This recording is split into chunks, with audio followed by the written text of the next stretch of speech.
Imagine a deserted highway near Tehran. A convoy of armored vehicles advances under the November sun. Inside one of them, a black Nissan Tina, travels Iran's most watched man.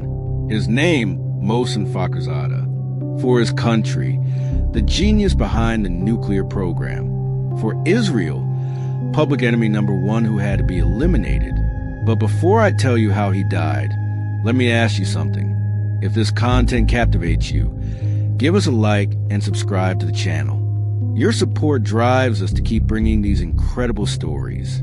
Now then, get ready to learn about one of the Mossad's most audacious operations. 11 bodyguards surrounded Fakhrizadeh that day. 3 protection vehicles. Years of training. Iran had invested millions in keeping him alive. And yet, in a matter of minutes, it was all over. From what looked like an abandoned pickup truck on the side of the road, a robotic weapon activated. The bullets found their target with millimeter precision. The scientist fell. The surprising part? His wife, seated centimeters away from him, emerged completely unharmed. Not a scratch.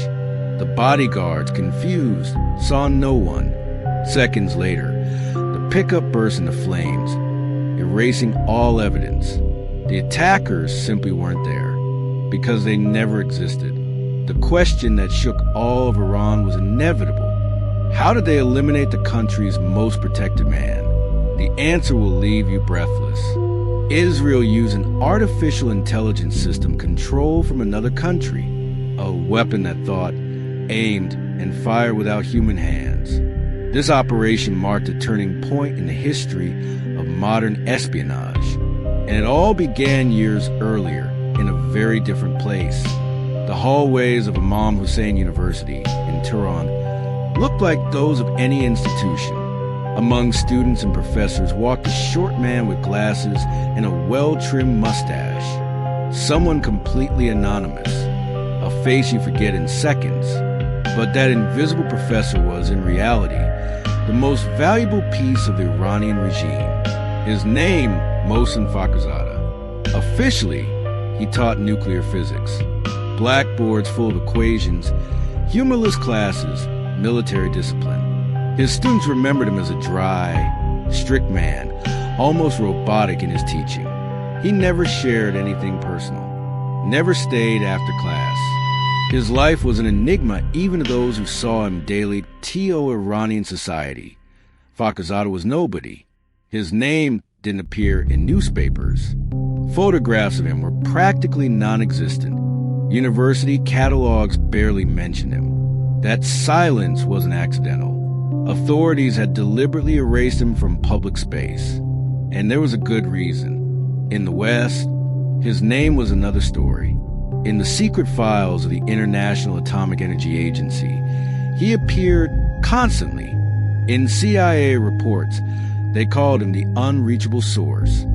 For Israeli analysts, he was the brain behind everything. The AM-80 project, the Green Salt program, the SB&E, his signature was on every critical document of Iran's nuclear program. This man coordinated laboratories, controlled million-dollar budgets, and supervised the country's best scientists. Thus the myth was born. To his students, a boring professor. To Iran, a faceless ghost. To the regime, someone more important than ministers and generals. And to Israel, the biggest threat in the Middle East. If you're enjoying this content, help us by sharing this video. Your support allows us to keep creating these fascinating stories. In Tehran, they saw him as the architect of Iran's nuclear future. His work could turn the Islamic Republic into an atomic power. That's why his security rivaled that of the country's supreme leaders. Armored cars, trained escorts, routes that changed daily without pattern. But in Tel Aviv, they looked at him with terror.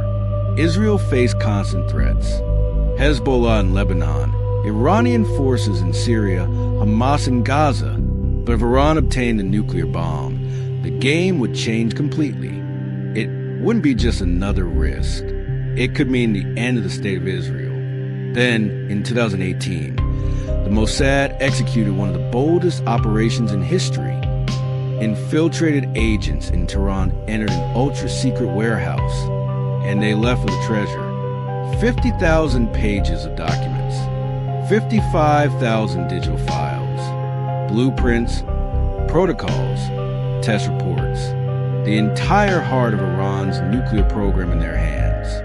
And the documents revealed the uncomfortable truth. The program never stopped.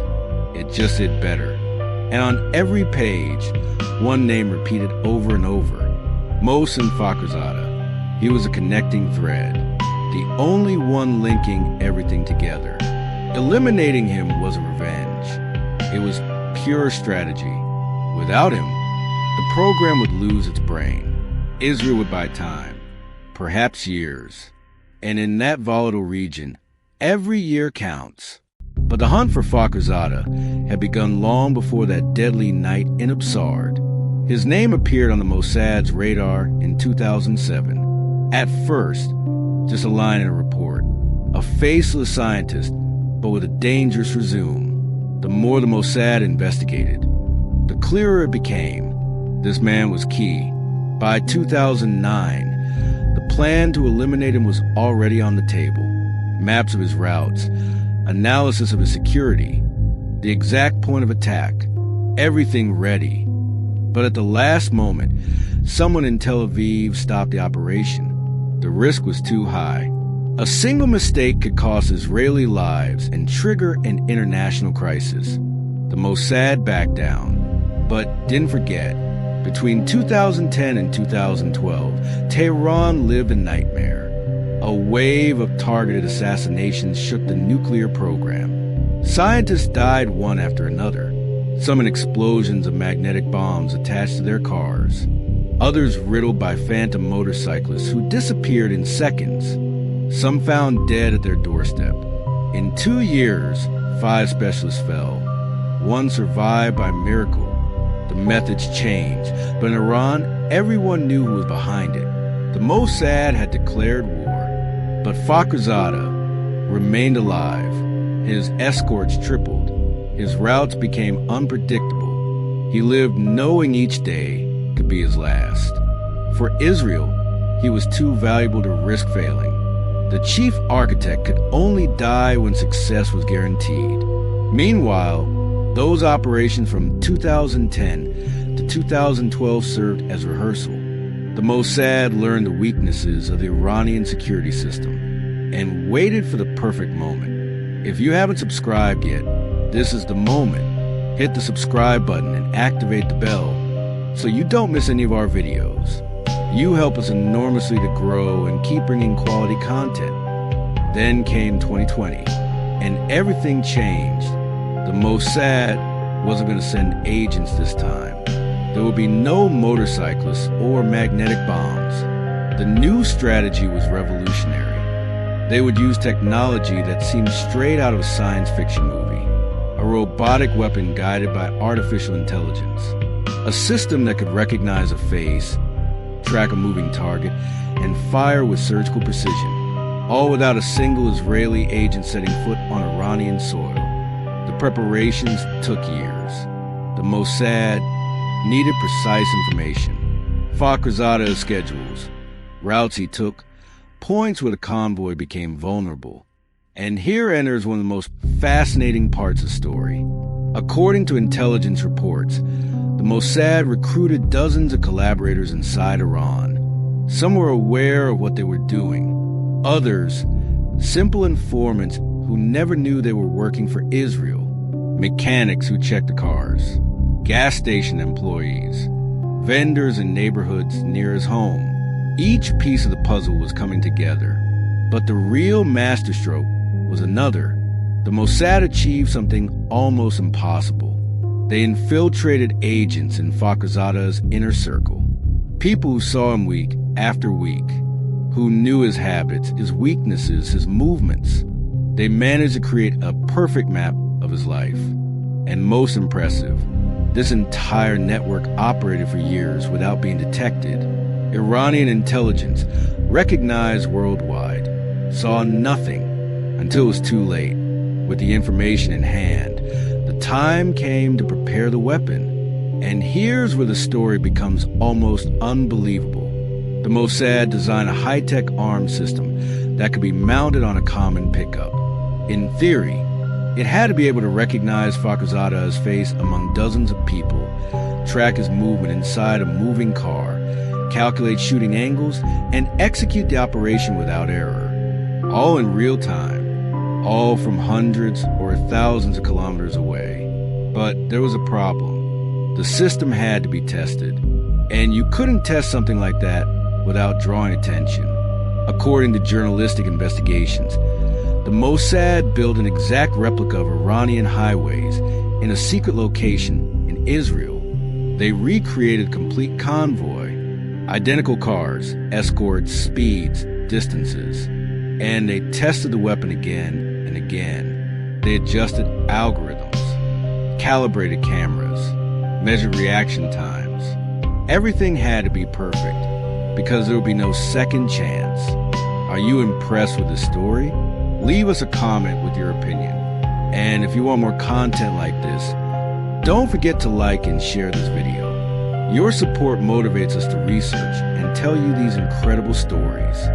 Finally, the weapon was ready, but the biggest challenge remained: how to get a robotic machine gun to the heart of Iran without being detected. The Mossad needed to infiltrate the pickup with a mounted system to the edge of the exact highway where Fakhrizadeh would pass, and do it without raising suspicions. Here the network of Iranian collaborators shown again. Some local agent transported the truck in parts. Another assembled it. Perhaps there were bribes, threats, or simply people who hated the regime enough to take the risk. What is known as this: days before the attack, that pickup was parked on the side of the Absar highway. It looked like an abandoned work vehicle, covered in dust, with tools in the back. No one paid attention to it. And meanwhile, from a distant location, Mossad operators turned on the system. Cameras came to life. Facial recognition software activated. Everything waited in silence, like an invisible predator, waiting for the prey to appear. But the weapon wasn't just an autonomous robot, as Iranian media said. It was something more sophisticated. It operated with a human operator in control. The cameras transmitted video in real time. The artificial intelligence system identified the target and stabilized the shot. But the final order to open fire came from a human, a Mossad operator, probably in Israel, watching a screen, waiting for the exact moment. And when that moment came, he pressed a button. Technology and human control worked together in perfect synchrony, and the result was lethal. Then came Friday, November 27, 2020, the day when the entire plan was executed.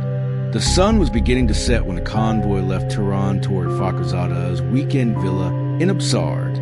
Everything seemed routine. A lead escort SUV in front, the black Nissan Tina with Fakhrizadeh and his wife in the center. 2 security vehicles closing the formation, 11 bodyguards in total. The highway was empty, scattered houses, absolute silence, as if the entire world held its breath. And then it happened. As usual, the lead escort vehicle moved ahead to check the road toward the villa, a standard security maneuver. But that separation left the Nissan exposed, only for a few seconds. But those seconds were enough. On screens thousands of kilometers away, the driver's image appeared. The camera zoomed in. Algorithms stabilized the image. A green frame locked onto Fakhrizadeh's face. It was him. No doubt. The order came instantly. The weapon awoke. The first bullets pierced the windshield. The Nissan swerved toward the shoulder. Fakhrizadeh pushed the door, trying to escape, but the system showed no mercy. Another burst. The bullets tore through his chest and back. His wife, seated centimeters away, didn't receive even a scratch. Such was the millimetric precision of the system. A bodyguard ran toward the car to protect him, But the system didn't distinguish intentions, only threats. Another burst brought him down too. Seconds later, the pickup on the side of the road exploded in a ball of fire. The metal melted. Evidence disappeared. Only smoke and ashes remained. Fakhrizadeh, wounded but still breathing, was evacuated by a helicopter. Doctors fought to save him, but the injuries were too severe. He died in the hospital. The entire operation, from a first shot to the pickup's explosion, lasted less than 3 minutes. Iran's most protected man had fallen, and no human attacker was seen, because simply there were no human attackers. If this story is blowing your mind, imagine how the Iranian authorities felt. Leave us your opinion in the comments. And remember to subscribe for more impactful content like this. The shots had barely stopped when news exploded in Iran. State television began with the official version. A shootout. Armed attackers ambushed the convoy. The escorts heroically resisted. They spoke of a pitched battle on the highway. But within hours, that story began to crumble. New accounts appeared. Media claimed several attackers participated, that some died at the scene, that there were arrests, but no proof appeared. No bodies, no escape cars, nothing. And then came the version that changed everything.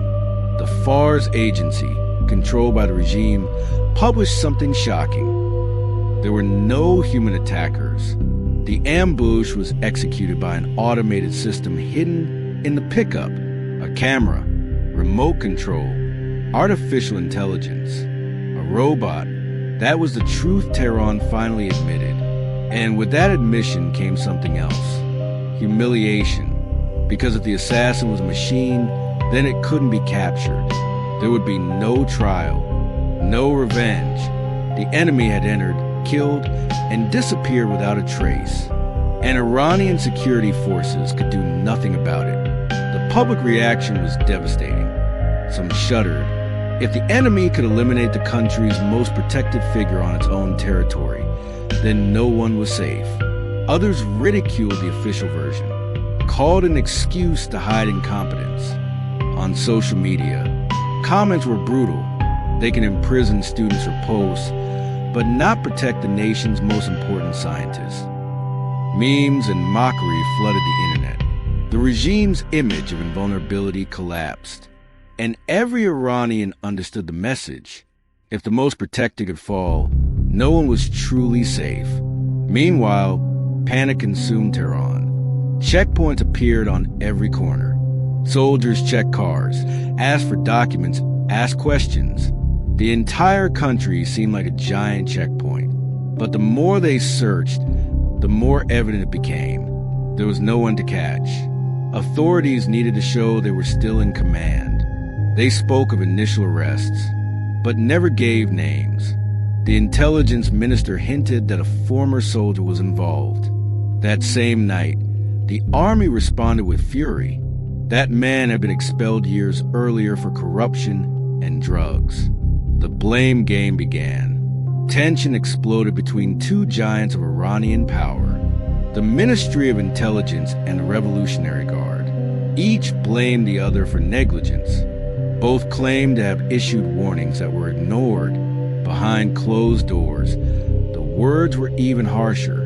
The country's most protected man was dead, and no one wanted to assume responsibility. While the powerful fought among themselves, the people had already delivered their verdict. The system had failed. And Fakhrizadeh's death wasn't just a man's assassination. It was the collapse of a myth. The myth that the regime could protect its own. Help us reach more people by sharing this video. If you like this type of researched and in-depth content, subscribe and activate notifications. You support us tremendously, and that allows us to keep growing. Mohsen Fakhrizadeh was the fifth Iranian nuclear scientist assassinated since 2010. But his death was different from all the previous ones. Before it was bombs and bullets. Now it was a machine. And that changed the rules of the game forever. As always, Jerusalem neither confirmed nor denied its participation. But in Iran, there was no doubt. The signature was too familiar, the style unmistakable. Israel had sent a message to the world. Human assassins on the ground were no longer needed. Algorithms, cameras, and remote control were enough. The era of automated assassinations had begun. But here comes the irony. Eliminating the architect of Iran's nuclear program didn't stop it. In 2023, U.S. intelligence reported something disturbing. After his death, Iran accelerated research. It came closer than ever to producing weapons-grade fissile material. The wheel Fakhrizadeh had set in motion kept turning without him, even faster than before. His assassination wasn't an ending. It was a catalyst. Israel demonstrated its technological capability, established a precedent. For the first time in history, a machine executed the targeted killing of a high-level objective, and it also transmitted a political message. Israel would act alone if necessary, without waiting for approval from its allies. But behind this entire brilliant operation, a question arises that should worry us all. What future are we moving toward? Artificial intelligence no longer just analyzes data or guides drones. Now it decides on life and death, recognizes faces in crowds, calculates shooting angles, executes lethal missions, all within human precision. Assassinations without assassins, wars without soldiers on the battlefield. Is this the future we want, or a technological nightmare from which there's no return? Think about this. If Israel could do this in 2020, what can they do now? What will other countries do in the coming years? When will be the point where machines make decisions without human supervision? Fakhrizadeh's death isn't just an espionage story. It's a warning. It's the first chapter of a book we're just beginning to write, and no one knows how it will end. Now it's your turn. What do you think about all this? Do you believe this technology is inevitable? Or should we establish limits before it's too late? Leave us your opinion in the comments. We want to know what you think. And if this video made you reflect, share it with someone else. These types of conversations are important. Before we say goodbye, a final reminder. If you enjoyed this content, subscribe to the channel, like this video, and activate the bell so you don't miss our next stories. Each subscription, each like, each comment helps us enormously to keep creating quality content. We thoroughly research each topic to bring you stories worth telling. Your support makes the difference. So if you haven't subscribed yet, this is your moment. Join this community that grows every day. Thank you for making it to the end. Thank you for your time. And thank you for being part of this. See you in the next video with another story that will leave you thinking. See you soon.